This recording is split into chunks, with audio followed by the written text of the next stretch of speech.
Sorry. May 16th, 2011. This date is etched into the depths of my soul. That day changed everything I thought I knew about life. The man I had been to that point was gone forever.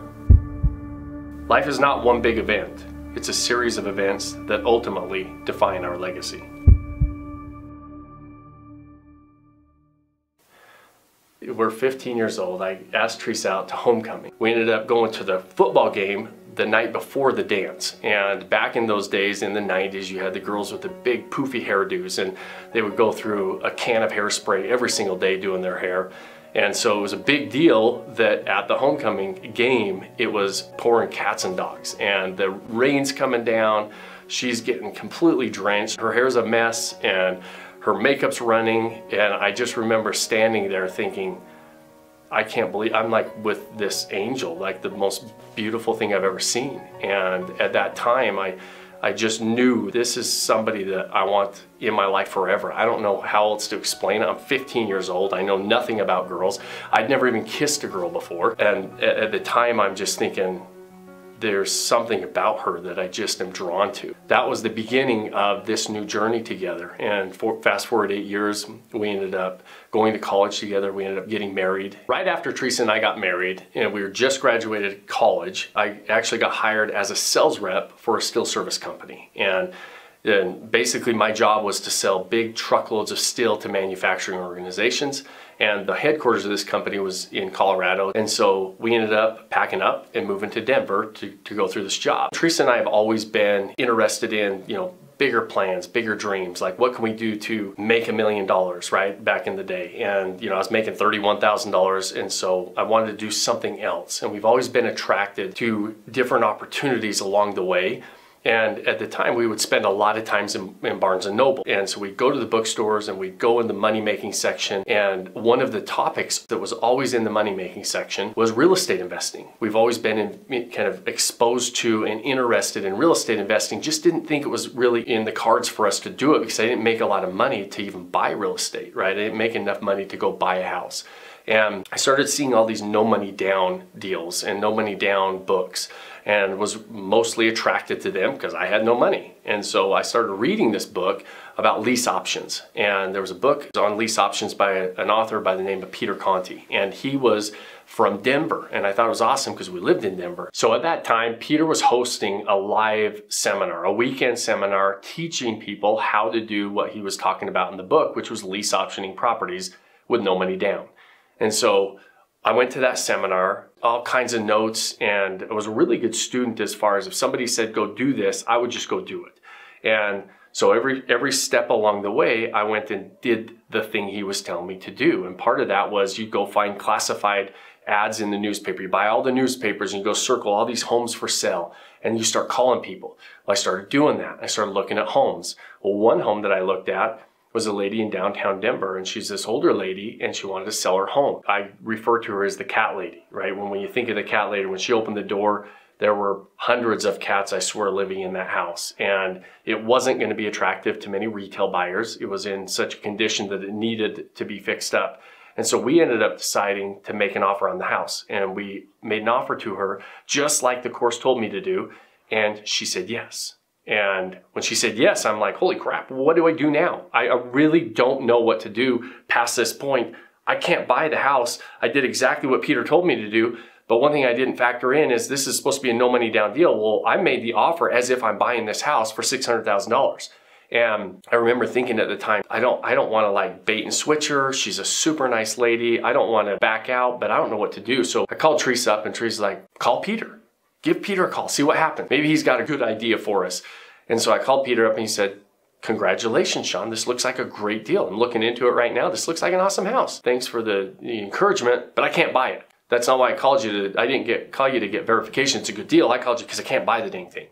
And because I can't buy it, I need your help to cancel it. He said, don't cancel it. He said, when you have a good deal, money will always find a good deal. And that was one of the very first lessons that I learned, which has become, I've seen that over and over and over in the game, but that was my first exposure to a good deal money will find. And he said, let me make a few phone calls. And there was another investor who did have the cash, who was going to fix up the house.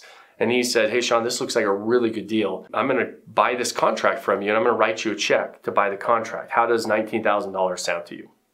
And at the time, honestly, I was like, hey, quit messing with me. I really am not in the mood for jokes. I really do need to sell this contract. I can't close on the house. He said, I'm not messing with you. He said, I'm willing to pay you $19,000 because I'm going to make $150,000 to $200,000 on this deal.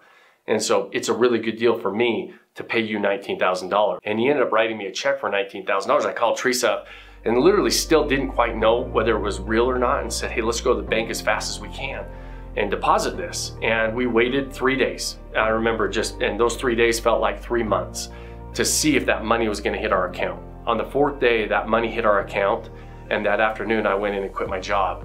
And that was our introduction into real estate, and we've been doing full-time real estate investing ever since. So right after I quit my job back in early 2000, Teresa and I decided to move back to Utah and really start our real estate investing career, if you will. The time we said, hey, we're all in on this. We're gonna take this $19,000 check we just got, and we're gonna put it into some other properties and really start. Our goal was to buy houses, fix them up, and sell them. And that's exactly what we did. We started a fix and flip business, and we started doing it, and we'd take our money, we'd parlay it from one home to the next, and then we'd parlay that money into 2 homes and then to 4 homes. And it just started to grow.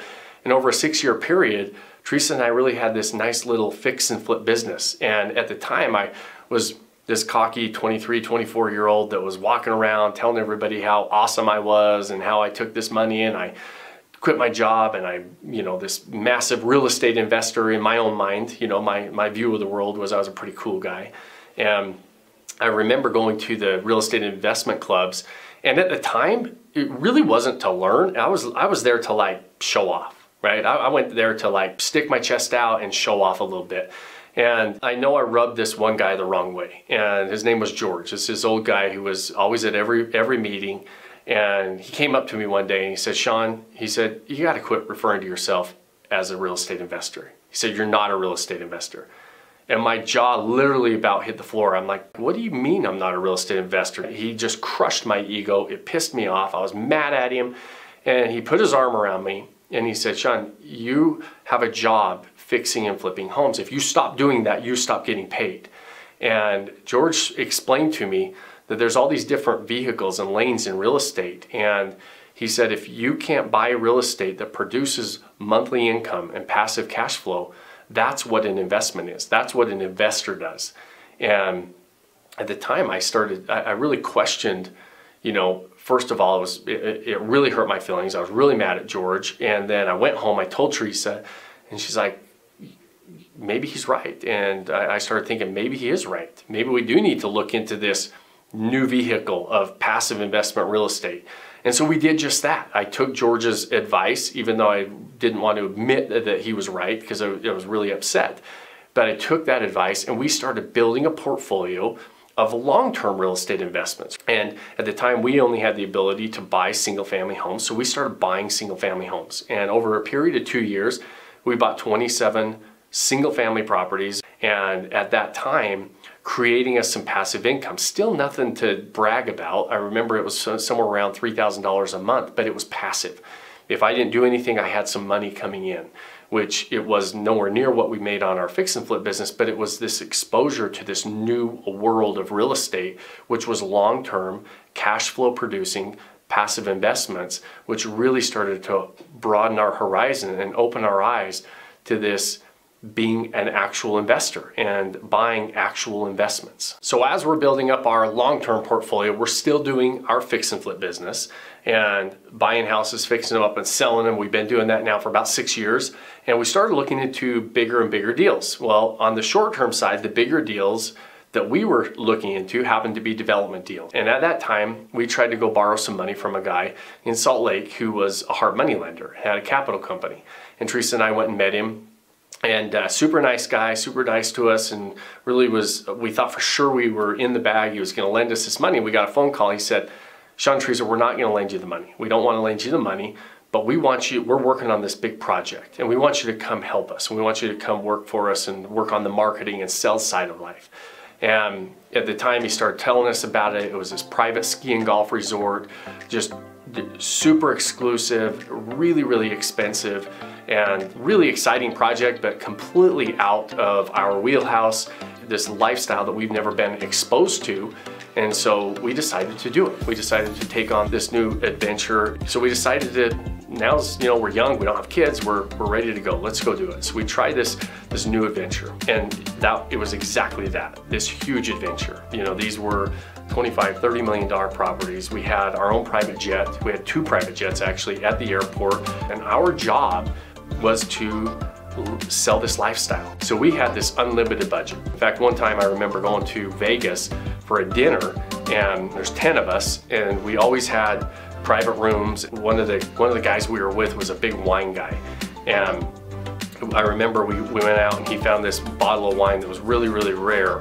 Ended up ordering their $5,000 bottles of wine. Ended up ordering 5 bottles of wine for the 10 of us. I got the bill, it was $50,000 bill. So that gives you an idea of how exclusive and how lavish this lifestyle was. And getting exposed to this new world on the resort real estate side of life, albeit the really high-end world, and understanding how important the lifestyle was and how important the experience was. And then one day in June of 2008, it came to a screeching halt. The owners of the resort got indicted on securities charges, and literally everything shut down overnight. So we got really used to this lavish lifestyle that just felt like it was pulled out from under us. The gravy train stopped. And as much money as we were making, the sad part about it is I was this cocky 30-year-old who thought the gravy train was never going to stop. And I never in a million years would have imagined that all of a sudden it's going to go away, and it went away. And I didn't have anything saved up, and didn't have enough to keep paying our house payments, didn't have enough to keep paying our car payments. And all of a sudden, people are knocking on our door. All of a sudden, the bank's calling us. During that time, I was upset. I was mad. I was like, this is not my fault. I'm playing this victim role of, I was cheated to, I was lied to. This is somebody else's fault, not mine. And when you're in that victim mentality, you're just looking around to blame somebody. And even though I wasn't making my payments, it didn't feel like it was right that they could take my house. Well, when you do this and you throw yourself a 6-month pity party, that's what happens, right? All of a sudden you have nothing. We lost our house, we moved into a rental. My parents lent us one of their vehicles, and I would walk in and out of drive-through windows when nobody was there and pick up change. I didn't have any credit cards. I mean, countless times going to the grocery store and Teresa and I thinking, okay, how much is actually in our account for our debit card? Will it actually go through? I can't tell you how many times during that time somebody said, sir, you don't have enough money. This is getting declined. And so you go through this and you have to figure out, what are you going to do? And when you're in the victim mentality like I was, and I was blaming everybody else, you don't think clearly enough to think that there's another option. You're kind of there like, what's gonna happen? So during this whole time, Teresa went through all of this together, the ups and downs, the ins, the outs, and we're losing everything. And I remember looking back at it, even talking about it now, thinking, I don't really even know how she felt. I don't know that I asked her how she felt. I mean, how scared she must have been. And I don't even remember having that conversation. But I do remember sitting at the kitchen counter. I was in this moment of surrender. And I remember putting my head in my hands and just thinking, what next? What's the next step? And I happened to have a magazine on the table of that counter, and I grabbed the magazine and I just started thumbing through it. I opened it to this page, and there was an ad about a real estate conference coming up. And this was hosted by this guy named Craig Proctor, and he was the #1 real estate agent in the world. He was a RE/MAX agent selling tons of homes, and he was going to host a super conference that you could come to and you could learn how to sell real estate like he did. And I had never sold real estate. I've always been in the real estate game, but I'd never sold real estate like to sell as an agent. But I had my license, and Teresa had her license. And I'll never forget, there was a quote on that page, and it was just like it was just in neon lights staring at me right back in the face, and it said, take responsibility for your life and you will take control of your life. And I remember sitting there looking at that page thinking, I mean, I've got to do this. I've got to do this. And I went to Teresa and I showed her, and it wasn't even a question. I don't know if it was because she was just so excited that I was excited about something. She's like, let's do it, let's go. And we'll figure out how to get there. I said, we're going to Florida. We're gonna meet this guy. He's gonna show us how to sell real estate. And I believe that was something, you know, a moment where that quote, it was more than just the ad on the page of selling real estate. It was what I needed to hear of take responsibility for your life, and you can take control of your life. And that is what I needed to hear at that time. And I went and I said, hey Mom, I need to borrow your credit card. My mom was just like, Teresa, like there was no resistance. They were like, yeah, we're here for you. Let's do it, figure out what you need to do. It was $1,000 to get in the conference, and it was, you know, we had to pay our airline tickets to go to Florida. And I remember my mom, I borrowed the money on her credit card, put it on her credit card. I didn't think it all the way through. I told you before, I was walking through drive-up windows getting change. When we were at the super conference, and they tell the story now, and we kind of all laugh about it, but I would walk for 3 days, I would walk the hallways of the hotel, and Teresa and I would get our food because we would just go to the trays of everybody setting their room service that they were done with, and we would just go collect our meals off of the used room service trays. And so it wasn't an easy thing for us to do. It felt like there was no way we weren't gonna do this, and there was no way we weren't gonna succeed. Well, we went to the conference. It took 4 pages of notes and every single day, and writing as fast as I could, and absorbing as much information as I could. And ultimately, at the time, again, I have zero money, and I committed to hire Craig as a mentor for $2,000 a month. At the time, I had nothing. So Craig's Super Conference was in April 2009. By June of 2009, we had our first 6 closings. As soon as we got home, we went right to work. We were not gonna let anything stand in our way. We're gonna make this happen. So we went from having no money to by June having 6 figures in the bank again and making money, and we just never looked back. In 2009, we won the Rookie of the Year award. In 2010, we win a Quantum Leap award. 2011, we win another Quantum Leap award. We're selling tons of houses. In Utah, we got nominated for the Large Sales Team of the Year, and things are going well. Things are rolling, and they're progressing, and we're putting money in the bank, and we're back in action as far as real estate goes. However, Teresa and I were really struggling personally. Early in our marriage, we realized we had fertility issues, and it was difficult for us to have kids.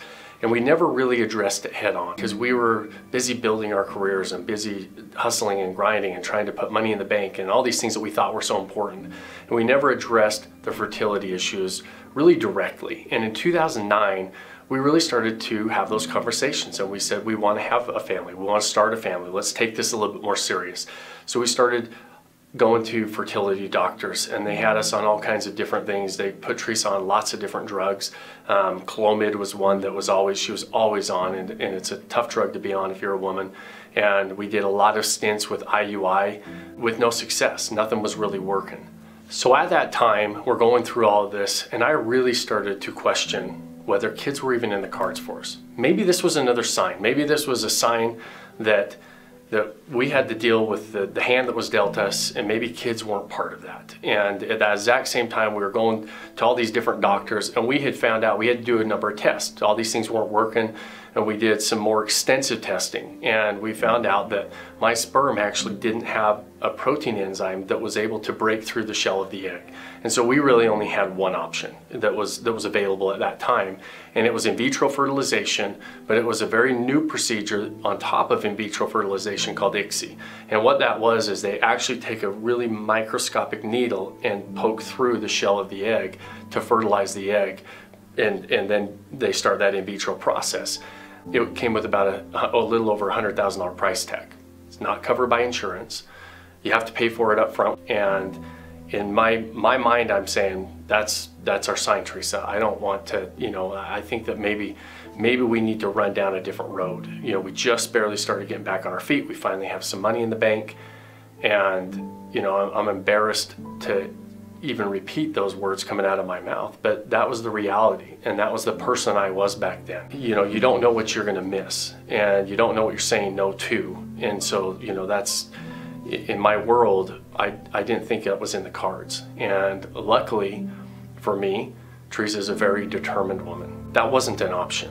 But I remember talking to Teresa about it. And again, there was lots of kind of arguments. I'm a very strong-willed person, and I just had set in my head that this is not the road we want to run down, and I'm gonna plant my flag in the sand and draw a line in the sand, and we're not gonna do this. And I remember a conversation we had, and she was like this confident, poised person, and it's almost like I can watch the conversation from outside, like I was standing above her, and she just told me, this is what we need to do. And I was ready to fight, I was ready to argue, I was ready to say no, and I couldn't. It couldn't come out. And her delivery just almost wrapped me up like a warm blanket or something. And we went ahead and we did this new procedure, and we wrote the check, and it had a 20% chance of working. And on May 16th,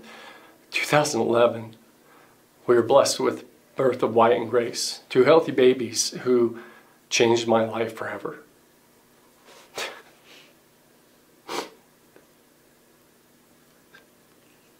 Sorry.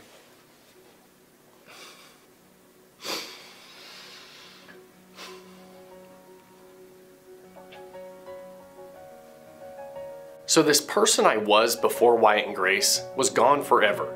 That selfish, cocky person was becoming a distant memory. And I no longer worried about all of those selfish material things that gave me so much value in the past. And I really started asking myself different questions. Questions that I had never thought about before. What kind of example did I want to be for Wyatt and Grace? What legacy did I want to start to leave? What experiences and world did I want Wyatt and Grace to be a part of and grow up in? And I didn't have the answers to these new questions, but I started to ask different questions. I knew how to hustle and make money, and we continued to do so as we were growing our family. And Teresa and I decided that she was going to get out of the day-to-day of the business and start to stay home with the kids and spend time with them. And at this point, I had really started to transition out of selling real estate for a living and started to get into investing more full-time and getting into bigger development deals and building homes. But there was still something missing. And every year on Wyatt and Grace's birthday, we take this trip to Hawaii to spend the week celebrating, and I really try to disconnect from work for the most part. On one particular trip, there were 3 messages that life began to throw at me and set me on this new path. And at that time, Wyatt and Grace were 4 years old, and we were sitting on the beach in Hawaii, and I took a work call, and I was visibly frustrated to Wyatt. And when I hung up, immediately he came up to me and asked me, grabbed my hand and said, "Dad, why don't you just sell real estate in Hawaii?" And obviously it's a simple question, but he's thinking, if it's frustrating at home, work's frustrating at home, come to Hawaii because it's way better. It's a vacation spot, right? And during that time, Idaho Tourism Department was also running this ad campaign called 18 Summers. And the point of that ad campaign is we only have 18 summers with our kids, and it goes faster than we realize, and we need to spend that time with them while we can. The third thing, I had also just watched a speech by Tony Robbins, telling a story about his friend Robin Williams and how Robin Williams delivered so much joy and happiness, yet he had this internal turmoil and did the unthinkable and committed suicide. And the point of the story about Robin Williams that Tony was saying was success without fulfillment is the ultimate failure. And this trifecta of Wyatt's question, Idaho's ad, and Tony Robbins' speech was echoing in my mind and really driving me crazy. I had many sleepless nights at that time trying to figure out what I loved, what all of this meant, and what I wanted to do with my life. And I've always loved real estate investing, and I've always loved the vacation and resort side of life because of the amazing memories those types of properties represent. And in that summer of 2015, Vodacy began to form as an idea in my mind. There were many challenges that I faced, and it definitely didn't happen overnight. But I had this new definite purpose with a solid reason why fueling all of my actions. I wanted to build a legacy that I was proud of. I wanted to help other people along the way. I wanted to help people just like me, average, everyday people looking to make an impact and a difference in their own lives. I knew that lifestyle assets were the right fit for us the minute that I began on this journey because they checked off many boxes for me. Lifestyle freedom, financial freedom, amazing experiences with the people we love. And I began to take massive action every day to turn this idea into a reality. And it became easy to make decisions based on faith, not fear. When you operate Out of fear, you focus on the problems and the failures. But when you operate with faith, you focus on the opportunities and the success. And I'm sharing this story with you not to convince you to invest in vacation rentals. I'm sharing this story with you to inspire you, to ask yourself what fulfills you. What legacy do you want to build and start living today? What impact can you have on yours and your family's lives if you take action chasing your dreams? I realize now that wealth is not a measure of your bank account. Wealth is the way you live your life. I wake up each day hoping to inspire someone to work towards building a life that inspires them. I hope to inspire you to make your dreams a reality. If vacation rentals are part of that dream, I hope to be a part of that journey with you. We are all blessed with specific events and people in our lives that deliver these messages to us exactly what we need to hear when we need to hear them. And I've been fortunate to have met some of the most amazing people on this journey that we call life. And I've been so inspired by so many of them. And none have shaped me more than the three amigos, my beautiful wife Teresa, my son Wyatt, and my daughter Grace. My amazing kids Wyatt and Grace, who changed the way I looked at everything. They inspire hope and confidence with their innocence and curiosity. They have this what if, can't fail attitude that dares me to dream big. Every day is a new adventure, and I will be forever a better person because of them. My beautiful wife Teresa has been with me every step of the way, through the ups and the downs, the beautiful and the ugly. She's the first to call me on my bullshit. She will challenge me and tell me no when I need to hear it most, but she's my fiercest supporter. She's pushed me to chase my dreams. She never second guesses me when I failed and never says I told you so. She loves me unconditionally even when I don't deserve it. And I will spend the rest of my life saying thank you for encouraging me to live a life saying I'm glad I did instead of I wish I had. I hope this message is one that inspires you to chase your dreams and live your life saying I'm glad I did instead of I wish I had.